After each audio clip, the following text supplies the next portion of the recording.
Eu tenho certeza que Deus vai falar muito no seu coração nessa noite. Você crê nisso? Olha, querido, eu estou muito convicto. Olha só como eu vou falar para você. Eu estou muito convicto de que... Eu não esqueci de vocês, calma que vai ser mais especial, tá? Que essa mensagem, ela pode mudar a sua vida. Ah, mas porque você que está pregando? Se fosse, eu diria que nunca mudaria. Mas é porque é a palavra de Deus, e ela pode mudar a sua história. E eu queria meditar com você Mateus capítulo 13. Quem achou aí, diga amém. Você está com a Bíblia? Eu sei que hoje tem muita Bíblia no celular, né? Normal. Mas como eu sempre falo, parece que a Bíblia de papel é diferente, né? Tem um gostinho diferente, mas que seja a palavra de Deus, não tem importância nenhuma. No seu iPhone, no seu celular, seja como for. Quantos acharam aí? Dá um glória a Deus. Diz assim a palavra do Senhor: naquele mesmo dia, Jesus saiu de casa e assentou-se à beira-mar. Reuniu-se ao seu redor uma multidão tão grande que por isso ele entrou num barco e assentou-se. Ao povo reunido na praia, Jesus falou muitas coisas por parábolas, dizendo: o semeador saiu a semear. Enquanto lançava a semente, parte dela caiu à beira do caminho, e as aves vieram e a comeram. Parte dela caiu em terreno pedregoso, onde não havia muita terra, e logo brotou, porque a terra não era profunda. Mas quando saiu o sol e as plantas se queimaram e secaram, porque não tinham raiz. Outra parte caiu no meio dos espinhos, que cresceram e sufocaram as plantas. Outra ainda caiu em boa terra, deu boa colheita, a 100, 60 e 30 por um. Aquele que tem ouvidos para ouvir, ouça. Os discípulos se aproximaram-se dele e perguntaram: por que falas ao povo por parábolas? Ele respondeu: a vocês foi dado o conhecimento dos mistérios do reino dos céus, mas a eles não. A quem tem será dado, e a este terá em grande quantidade. De quem não tem, até o que tem lhe será tirado. Por essa razão eu lhes falo por parábolas, porque vendo eles não veem, e ouvindo não ouvem, nem entendem. Nele se cumpre a profecia de Isaías: ainda que estejam sempre ouvindo, vocês nunca entenderão. Ainda que estejam sempre vendo, jamais perceberão. Pois o coração deste povo se tornou insensível, de má vontade. Ouviram com os seus ouvidos e fecharam os seus olhos. Se assim não fosse, poderiam ver com os olhos, ouvir com os ouvidos, entender com o coração, e converter-se, e eu os curaria. Mas felizes são os olhos de vocês porque veem, e os ouvidos de vocês porque ouvem. Pois eu digo a verdade, muitos profetas e justos desejaram ver o que vocês estão vendo, mas não viram, e ouvir o que vocês estão ouvindo, mas não ouviram. Portanto, ouçam o que significa a parábola do semeador. Quando alguém ouve a mensagem do reino e não entende, um maligno vem e arranca o que foi semeado em seu coração. Este é o caso da semente que caiu na beira do caminho. Quanto à semente que caiu em terreno pedregoso, este é o caso daquele que ouve a palavra e logo recebe com alegria. Todavia, visto que não tem raiz em si mesmo, permanece pouco tempo. Quando surge alguma tribulação ou perseguição por causa da palavra, logo a abandona. Quanto à semente que caiu no meio dos espinhos, esse é o caso daquele que ouve a palavra, mas a preocupação dessa vida e o engano das riquezas a sufocam, tornando-a infrutífera. E quanto à semente que caiu em boa terra, este é o caso daquele que ouve a palavra, a entende e dá uma colheita de 100, 60 e 30 por um. Amém? Olha só que palavra abençoada. Querido, eu tenho certeza que a palavra de Deus vai falar muito ao seu coração nessa noite. E esse aqui é o tipo de mensagem que o pregador nem pode inventar muito, porque Jesus já explicou a mensagem. Ela está mais do que explicada. Mas eu queria refletir com vocês hoje, querido, sobre alguns pontos muito importantes da palavra de Deus. Se você for analisar a sua Bíblia superior, Mateus 12, 38, você vai ver que os fariseus, os estudiosos da lei, eles pediram um sinal. A gente pede um sinal milagroso. Jesus fala para eles: uma geração perversa pede um sinal, mas nenhum sinal lhe será dado, exceto de Jonas. Olha só o que ele fala. Por que de Jonas? Aí ele diz assim: assim como Jonas ficou 3 dias no ventre do peixe, assim o Filho do Homem vai ficar 3 dias no coração da terra. Aquela geração, ela queria um sinal para que Deus realmente, o próprio Cristo, provasse através do seu poder. Eles queriam uma coisa que já tinha sido dado a eles. O que eu quero dizer para você, querido? O que impede as bênçãos, o que impede da gente viver promessas de Deus na nossa vida, é nós mesmos, com o nosso coração. O coração do homem é um coração muito endurecido. E antes de falar do solo, que são os tipos de solo, eu quero que você reflita sobre essa questão do coração. Muitas vezes o nosso coração está assim. Não que Jesus não pudesse dar nenhum sinal para aquele povo. Ele poderia transformar pedras em pães, como ele já fez como ele tinha feito vários milagres.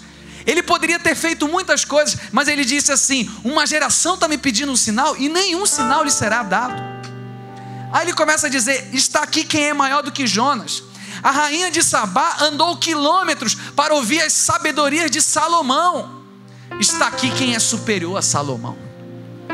Se vocês não ouviram eles do sinal que já foram dados, vocês também não vão me ouvir. E ele começa a falar da parábola do semeador. Quem é o semeador? Pode ser você, levando a semente do reino. O que é a semente? É a palavra de Deus. E o que é o solo? É o meu e o seu coração. A Bíblia nos fala: guarda o teu coração, pois deles procede as entradas e as saídas da vida. Hoje você está tão bonito com essa roupa, você está tão elegante, mas deixa eu falar para você: Deus não te vê assim. Ele vê o teu coração, Ele vê quem você é por dentro. O que você está pensando agora? Ele está sondando tudo. Ele conhece o nosso coração. Aí no versículo 10 a gente vai ver que os discípulos se aproximaram de Jesus e diz assim: por que o Senhor nos fala com esse povo através de parábolas? O que é parábola? Tem aquela até a história do camarada que insistia dizendo que jogar futebol não era uma coisa de Deus. Ele falou: não é, está escrito, parabola. Bobagem, né? Tem gente que às vezes talvez não saiba o que é parábola, mas deixa eu falar para você, é uma analogia. Jesus sempre falou isso, e não só no Novo Testamento, mas no Velho também, você vai ver várias parábolas. É uma analogia que Deus faz no reino natural, para fazer uma comparação com o reino do sobrenatural. Agora eu pergunto para você: por que Jesus falava por parábolas?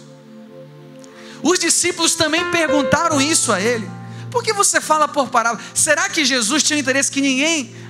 eu não quero que eles entendam. Uns vão entender, outros não. Não era assim, não é assim. Você vai ver que depois que ele conta, que ele fala, alguns se aproximaram. Eles queriam saber a revelação daquela palavra. E eu quero dizer uma coisa para você, querido: Deus se revela àqueles que se aproximam dele. A palavra era dada, mas poucos queriam a revelação da palavra. Eu devo dizer para você, querido, se essa Bíblia que está na sua mão aí, se for lida como meramente um livro, não vai mudar a sua vida, mas ela é o poder de Deus, ela contém revelações, e o próprio Cristo era a revelação. A gente não pode imaginar que o ministério de Jesus acabou na cruz. Não, ele ainda continua entre nós. Ele diz: eu vou, mas eu vou vir em outra forma, em espírito. O Consolador vai estar no meio de vocês, sou eu. Então, da mesma forma que Jesus operou lá no Novo Testamento, ele está aqui hoje. Você acredita nisso? Em espírito, ele está aqui hoje. E ele queria falar por parábolas. Aí ele começa a dar a revelação da palavra. Mas o povo estava com o coração endurecido, não se interessava nem para ouvir. Você sabe, querido, qual é a perdição do mundo? Não é a política, não é a corrupção, é o coração do homem. que decidiu não ouvir Deus, decidiu, eu não preciso de Deus. Igual uma das igrejas do Apocalipse, que diz assim, a palavra de Deus fala, você acha que é rico, mas na verdade você é pobre, cego, nu e miserável. As pessoas não encontram mais a necessidade de Deus, e ele falou isso, ele diz assim, ainda que estejam sempre ouvindo, vocês nunca entenderão. Ainda que estejam vendo, vocês nunca vão enxergar. Deus estava tratando com a dureza do coração do homem, após contar uma parábola. Pois bem, vamos falar do primeiro solo? Quando alguém ouve a mensagem do reino e não entende, o maligno vem, arranca o que foi semeado. O que é a semente? É a palavra. Deixa eu falar uma coisa para você, querido. O maior interesse de Satanás é roubar a palavra que é semeada no teu coração, porque ele sabe que essa palavra é poderosa. Ele tem mais consciência que muitas vezes nós mesmos, porque segundo Hebreus capítulo 4 versículo 12, a palavra é viva e eficaz, mais cortante que uma espada de 2 gumes, ao ponto de dividir alma e espírito, juntas e medulas, e apta para discernir pensamentos e intenções do coração. Essa palavra transforma. O diabo sabe disso, então ele faz uma analogia, a semente que foi lançada, aquele que ouve, mas não entende, porque o diabo vem e rouba. Eu devo dizer para você, quando acabar esse culto, Satanás está lá fora te esperando. Não quero fazer apologia ao poder dele. Você imagina que tem um chifrudo com rabão lá, com um tridente, te esperando, vou te matar. Não é isso não.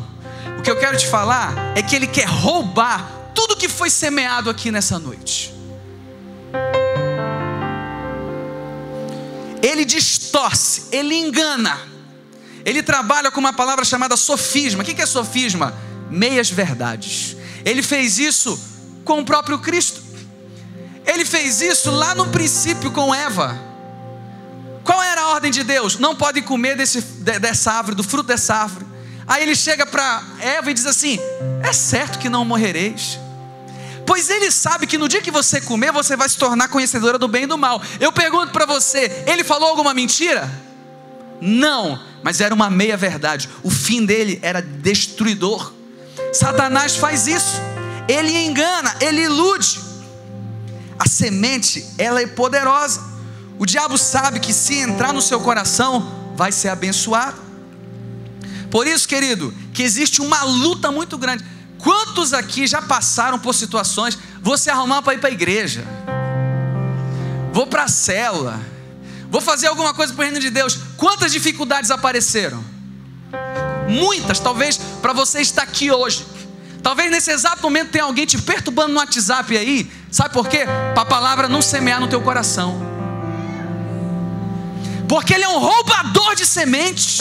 Ele sabe que ela é poderosa, que ela liberta. João 8,32 diz, conhecereis a verdade vos libertará.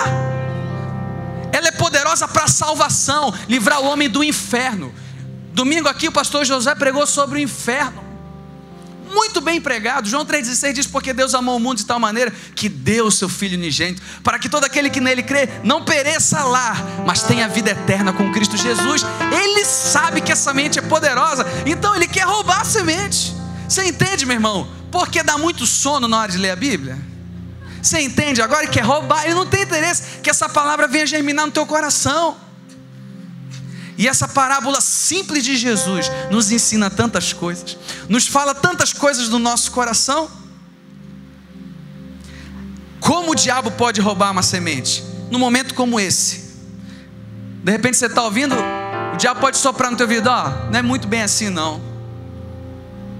Sabe como o diabo pode roubar uma semente?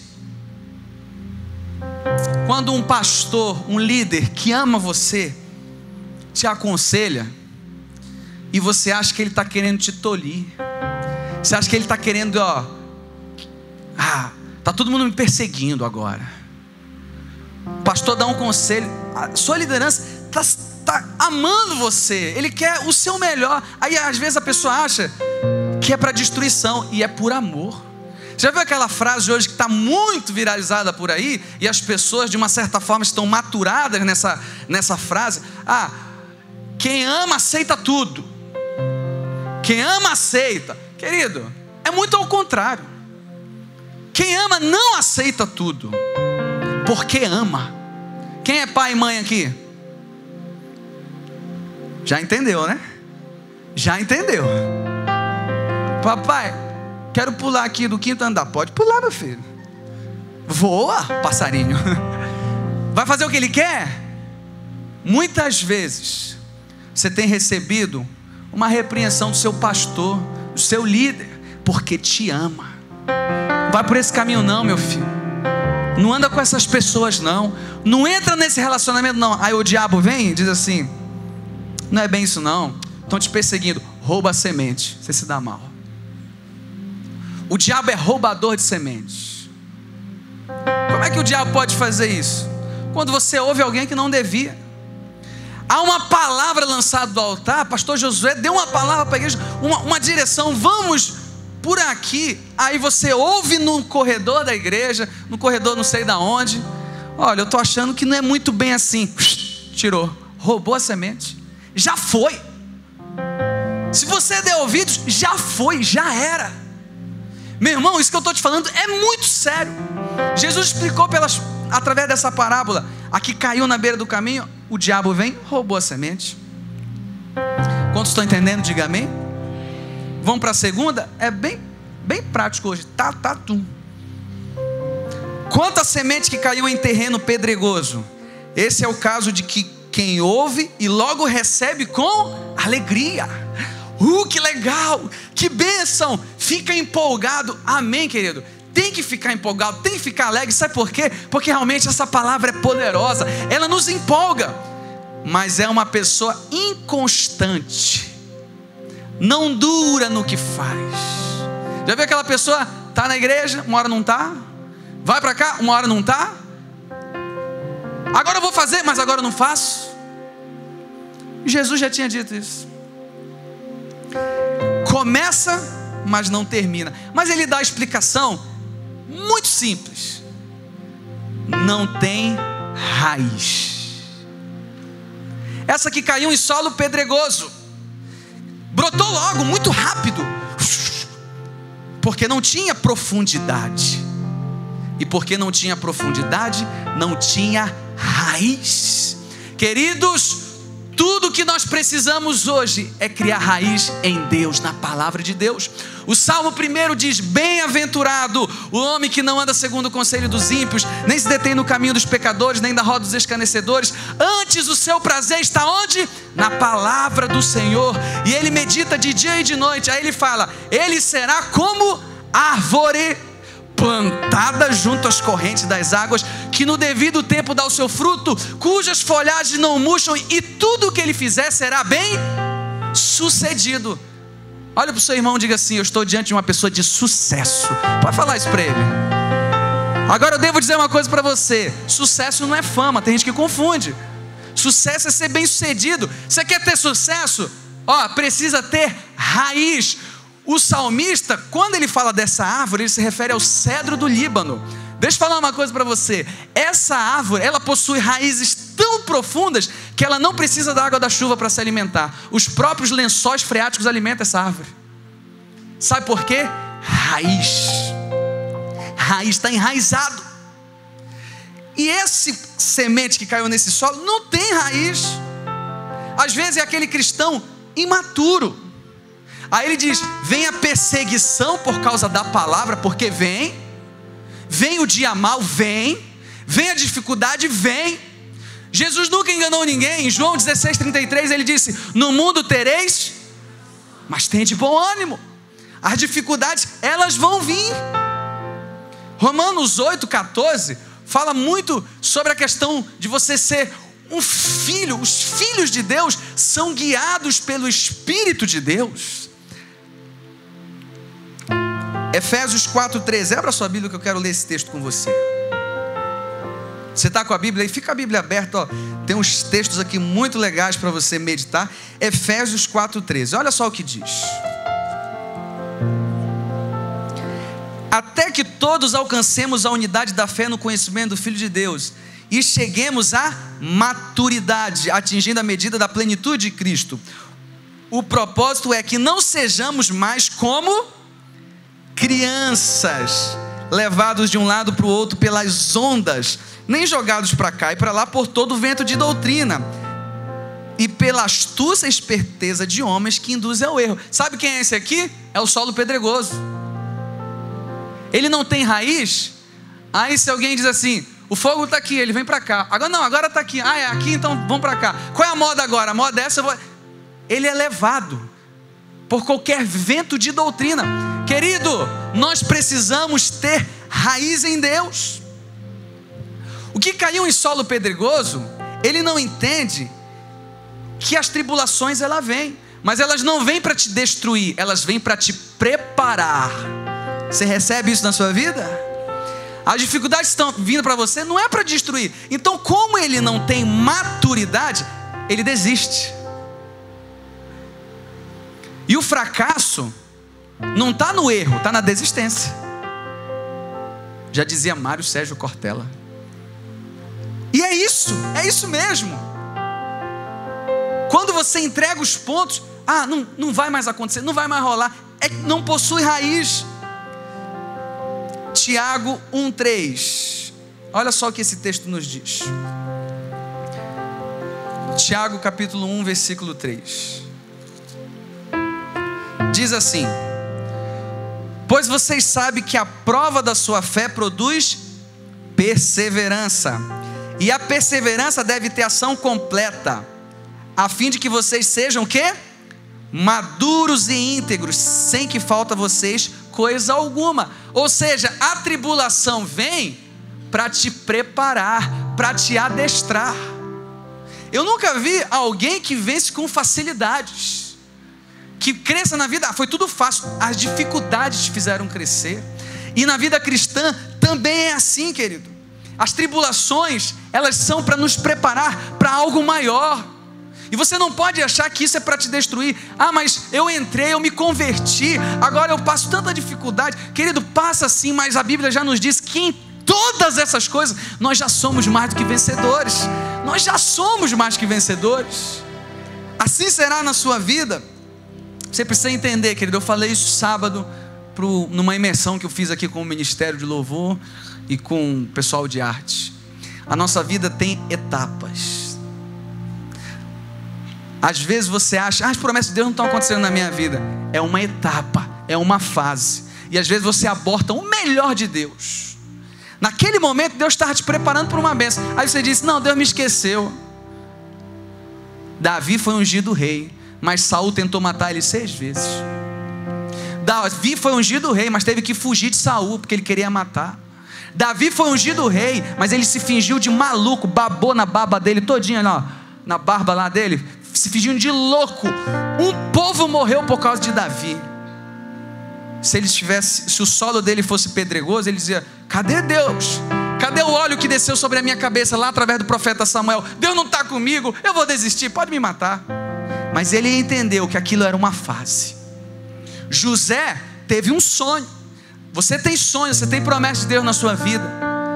José também teve, foi vendido como escravo.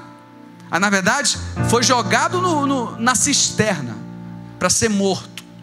Foi vendido como escravo. Foi fiel naquilo que foi entregue a ele. Fez o seu melhor. Aí a mulher de Potifar deu em cima dele. Tentou se livrar, ela preparou uma emboscada. Ele foi para a prisão. Na prisão prosperou também. Queridos, quando a gente tem algo de Deus na nossa vida, a gente pode estar em qualquer circunstância, Deus vai nos abençoar. Em qualquer. Aí ele falou, revelou um sonho, lembra de mim lá, dá uma moral para mim. Esqueceram dele. Depois ele chegou aonde Deus queria, porque Deus trabalha por propósitos. Deus queria levar José para ser o governador do Egito, mas ele teve que cumprir algumas etapas na sua vida. E essas etapas eram duras. Eram dificuldades que ele poderia achar que Deus nem estaria mais com ele. Talvez seja assim na sua vida. O que eu estou falando para você, querido, é que nós não podemos abortar o melhor de Deus, e às vezes o melhor de Deus é uma grande dificuldade. E o solo pedregoso, porque não tem raiz, não entende isso. Terceiro, quanto à semente que caiu nos espinhos, esse é o caso que ouve a palavra, mas a preocupação desta vida e os enganos da riqueza sufocam, são os espinhos. Ele ouviu a palavra, mas sabe o que acontece? A riqueza, a preocupação dessa vida sufoca e torna infrutífera, não cumpre o propósito para o qual foi chamado. Sabe qual é o destino de Deus para a sua vida? Ser frutífero. Os espinhos sufocam. Querido, eu tenho entendido que o que Deus deseja para a nossa vida é que a gente valorize relacionamentos. Relacionamento com Deus e com o próximo. Jesus chegou e resumiu a lei dizendo assim: amarás o Senhor teu Deus de todo o teu coração, de toda a tua alma, de todo o teu entendimento, com toda a tua força, e amarás o teu próximo como a ti mesmo. Ele resumiu, olha só, isso aqui é o que vocês têm que fazer, mas a gente fica preocupado com outras coisas, e o propósito de Deus são os relacionamentos. Você quer ver uma coisa? Quantas vezes você já amanheceu falando assim: não, hoje eu vou buscar Deus, mas aí você vai lá no WhatsApp, você vai lá no G1, vou dar uma olhada no Facezinho, no Instagramzinho, quando vê, bateram na tua porta, te ligaram, teve que sair correndo, não fez nada. Porque, querido, as coisas menos importantes, elas sufocam as mais importantes. Você quer ver uma coisa que revela a sua prioridade? Qual é a primeira coisa que você pensa quando você acorda? Alguns dizem: quero tomar café. Revela a sua prioridade. O que a sua agenda revela sobre as suas prioridades? Do que você mais fala? Qual é a última coisa que você pensa quando vai dormir? Querido, os relacionamentos são mais importantes que o dinheiro. O dinheiro é fundamental, porém não essencial. O fundamental é que te leva ao essencial. Sem dinheiro a gente não estava aqui. Sem dinheiro você não tinha dinheiro para gasolina para chegar aqui na igreja, ou para pagar um táxi, ou para pagar um BRT. Mas ele não é essencial, ele não te traz alegria. Ele te leva a algum lugar, mas o essencial é tudo aquilo que não pode deixar de ser: o amor, a generosidade, o afeto, os relacionamentos. Então, querido, nós precisamos avaliar as nossas prioridades. Jesus falou: ninguém pode. Ele não diz assim, ó, talvez você consiga. Se você fizer muito esforço, eu acho que você consegue. Ele não disse isso. Ele disse assim: vocês não podem servir a dois senhores.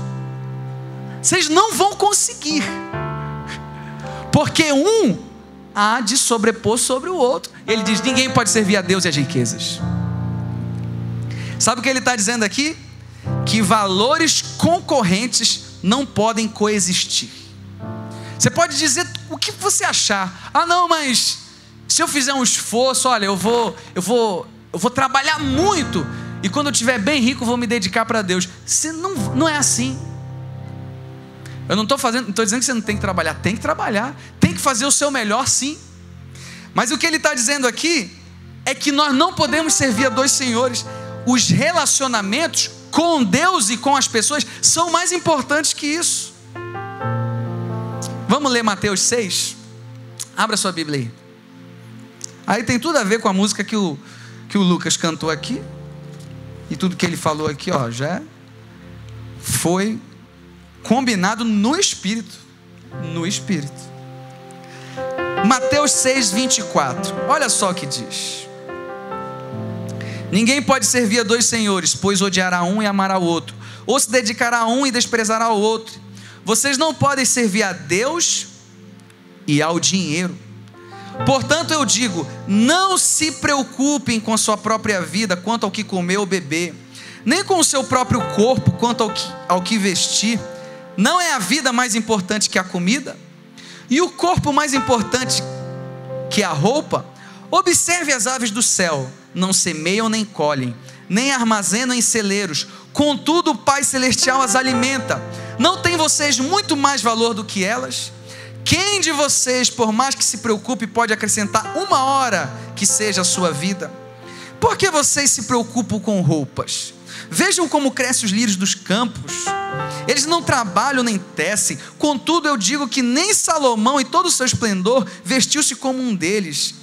Se Deus veste assim a erva do campo, que hoje existe e amanhã é lançada ao fogo, não vestirá muito mais a vocês, homens de pequena fé.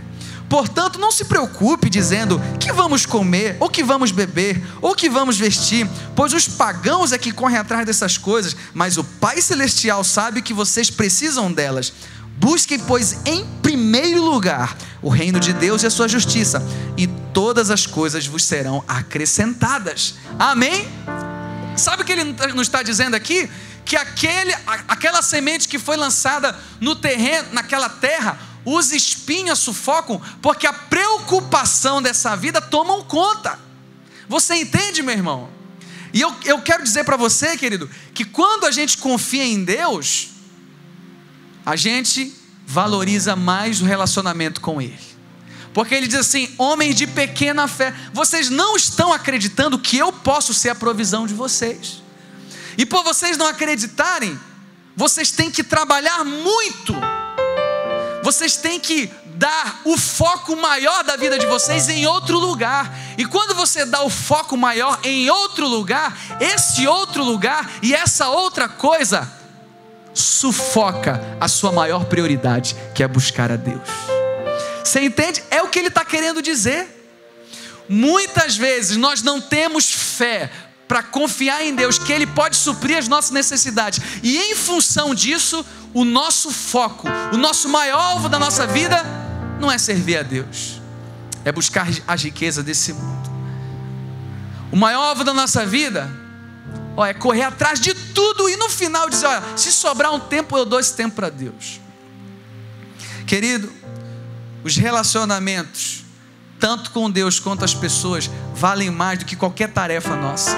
Jesus foi assim. Você imagina, a filha de Jairo estava morrendo. Você lembra disso? No caminho, ele viu quem? A mulher do fluxo de sangue.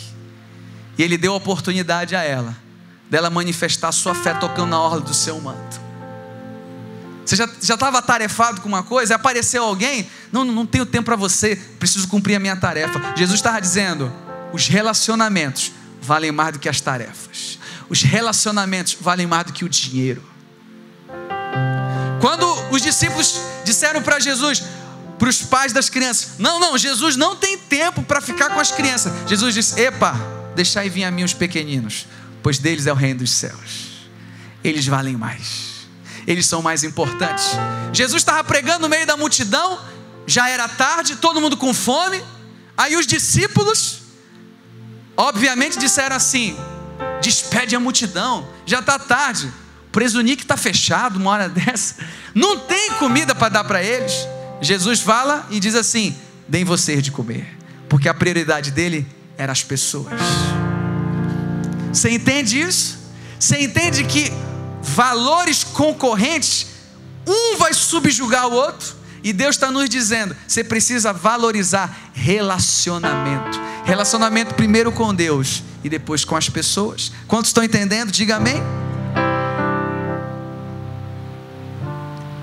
E o último solo: quanto a semente que caiu em boa terra. Quem é esse? É aquele que ouviu a palavra, entendeu e permite que o Espírito Santo flua na sua vida. Querido, isso aqui é poderoso. Eu quero dizer uma coisa para você: o destino de Deus para a sua vida é que você venha frutificar. Diga comigo: frutificar. E quando eu estava elaborando esse sermão, eu nem, em todo o coração, nem lembrei que é o ano de frutificar. Foi um link lindo, né? Esse é o ano de frutificar. E tudo que o diabo quer é que você não venha frutificar. porque Ele sabe que esse é o processo final do propósito de Deus na sua vida.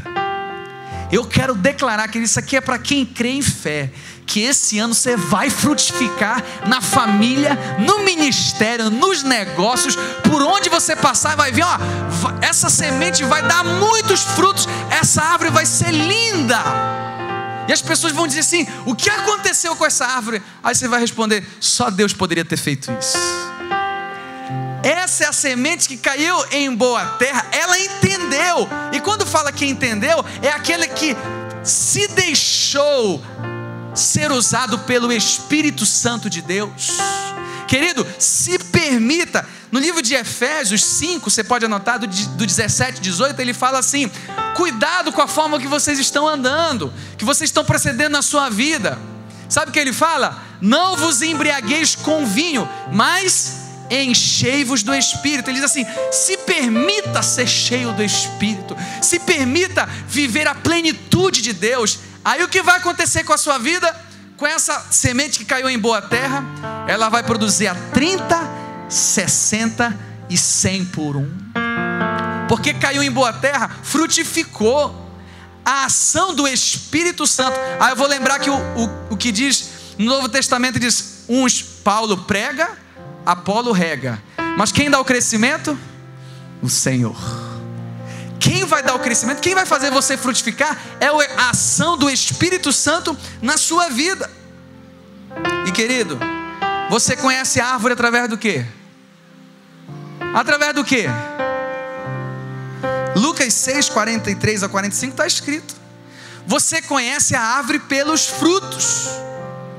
Mateus 28, 19 diz: ide portanto e fazei discípulos de todas as nações, batizando em nome do Pai, do Filho e do Espírito Santo, e eis que estarei convosco todos os dias até a consumação do século. Desculpa, antes ele vem assim: a fim de que o vosso fruto permaneça. Querido, a semente que caiu em boa terra é aquele que ouviu a palavra e disse assim: Espírito Santo, eu quero tudo o que o Senhor tem para a minha vida, eu quero frutificar. Alguns vão frutificar a 30, outros a 60, outros a 100. Aí, meu irmão, a colheita não depende de você, depende do Espírito Santo. Eu quero encerrar essa noite dizendo para você: não deixe que o diabo roube a semente. Não deixe, amém? Você está entendendo isso? Você sabe que ele está lá fora. Daqui a pouco você vai receber uma mensagem, um telefonema para roubar tudo isso que você ouviu. Não seja um solo de terreno pedregoso, que não tem raiz. Se aprofunde na palavra. Entenda que valores concorrentes, um subjugará o outro. Decida amar a Deus e amar as pessoas. E no quarto, permita que o Espírito Santo faça uma ação completa na sua vida. Eu quero profetizar. Levanta a sua mão aí se você crê. Você vai frutificar como nunca frutificou em 2017. Você recebe isso? Com essa tua mão levantada, coloca a mão no ombro do teu irmão e diga assim: você vai frutificar em nome de Jesus. A semente caiu em boa terra. Diga isso para ele: a semente caiu em boa terra e você vai frutificar. Você recebe essa palavra? Quantos recebem essa palavra? Diga glória a Deus.